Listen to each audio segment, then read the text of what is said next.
जारी किया गया है तो इसको हम चुनौती कैसे वो भाजपा कार्यकर्ता की भूमिका में कार्यरत हैं, इसीलिए स्वाभाविक है जब जातीय गणना के खिलाफ है भारतीय जनता पार्टी तो पिंटू जी भी भावनाओं के साथ हैं, इसलिए हमको नहीं लग रहा है कि उनकी संख्या को नमस्कार, मैं मनीष और आप देख रहे हैं मीडिया दर्शन। हमारे साथ मौजूद है कांग्रेस के एमएलसी समीर कुमार सिंह जी। समीर जी, एक तरफ देखा जाए कि जब से जातिगत जनगणना के आंकड़े जारी किए गए हैं, विपक्ष के तमाम नेता तो सवालिया निशान उठा ही रहे थे। अब जेडीयू के ही सांसद सुनील कुमार पिंटू ने भी सवाल खड़ा कर दिया और कहा गया है कि ये जो जातिगत जनगणना के जो आंकड़े जारी किए गए हैं ये गलत है। आप क्या कहेंगे? देखिए, सरकार की ओर से जारी किया गया है तो इसको हम चुनौती कैसे दे सकते हैं। जहाँ तक पिंटू जी का सवाल है, वो मूल रूप से भारतीय जनता पार्टी में रहे हैं, परिस्थितिवश जदयू से सांसद हुए, लेकिन आज भी वो भाजपा कार्यकर्ता की भूमिका में कार्यरत हैं, इसीलिए स्वाभाविक है जब जातीय गणना के खिलाफ है भारतीय जनता पार्टी तो पिंटू जी भी वही राग अलाप रहे हैं। अगर बात की जाए तो तमाम जातियां जो है, चाहे वो चंद्रवंशी समाज हो या फिर माली समाज हो, सभी आंदोलन की धमकी तक के दे रही है कि हमारी संख्या जो है आखिर क्यों घटाई गई। इसके लेकर के आपका क्या कहना है? नहीं, उनकी संख्या, हमको तो ऐसा नहीं लग रहा है कि उनकी संख्या घटाई गई है। उनकी संख्या तो काफ़ी है, पर्याप्त है, और उनको सम्मान देने के लिए तो हमारे कांग्रेस नेता राहुल गांधी ही प्रयासरत हैं और उनकी भावनाओं के साथ हैं, इसलिए हमको नहीं लग रहा है कि उनकी संख्या को घटाने का सवाल उठता है।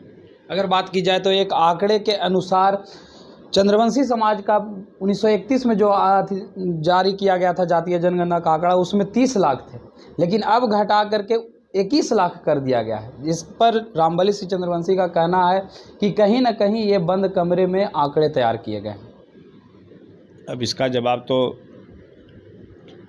सरकार के तरफ से ही आ सकता है, चूँकि जो जनगणना का कार्यक्रम हुआ, किस तरीके से हुआ नहीं हुआ, हमारे सामने का विषय ये नहीं है।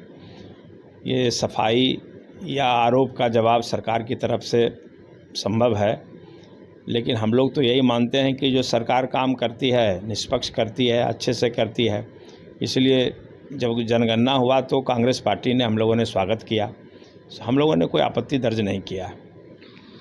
तेली, तमोली या फिर दांगे, इस जाति को 2015 में नीतीश सरकार ने मूल अति पिछड़ा जाति में शामिल किया था, लेकिन आज रामबली सिंह चंद्रवंशी का कहना है कि इन जातियों को अति पिछड़ा में शामिल करके हमारे हक को मारा गया है। आपका क्या राय है? नहीं, अति पिछड़ा में इन जातियों को शामिल किया गया तो स्वाभाविक रूप से उसके हक को देने के लिए किया गया होगा। हमको नहीं लग रहा है कि हक मारने की बात होगी। सरकार तो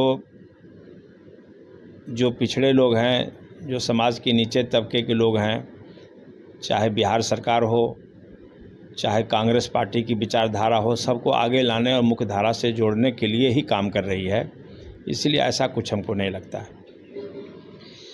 ये थे हमारे साथ कांग्रेस के एमएलसी समीर कुमार सिंह, जिन्होंने सीधे तौर पे ये कहा कि अति पिछड़ा का हक कभी ना मारा गया है ना मारा जाएगा। अगर बात की जाए नीतीश कुमार का, तो इन्होंने अगर तेली, तमोली और दांगी को, उनकी स्थिति को देखा होगा तभी इन्हें अति पिछड़ा जाति में शामिल किया था, लेकिन अगर रामबली सिंह चंद्रवंशी ये कह रहे हैं तो कहीं ना कहीं ये विचारणीय है। इस तरह के तमाम अपडेट के लिए देखते रहें मीडिया दर्शन। धन्यवाद।